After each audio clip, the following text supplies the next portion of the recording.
অনেকে বলে নবীদের মধ্যে ইউসুফ আলাইহিস সালাম বেশি সুন্দর ছিল, কিন্তু আমার নবীর চেয়ে বেশি সুন্দর।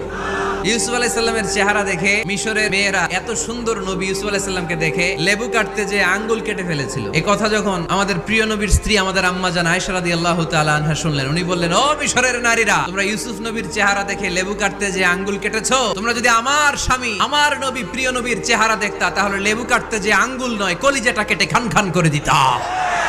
বিষ্ণু বলতেন, আমি হচ্ছি মালিহ, মিলহুন মানে লবণ, লবণ থেকে লাবণ্যময়ী। আমার নবী ছিল লাবণ্যময় সুন্দর, আর ইউসুফ আলাইহিস সালাম ছিলেন সবই ধবধবে সাদা সুন্দর। আমার নবীর সৌন্দর্যের সাথে কারো কোনো সৌন্দর্যের তুলনা হতে পারে।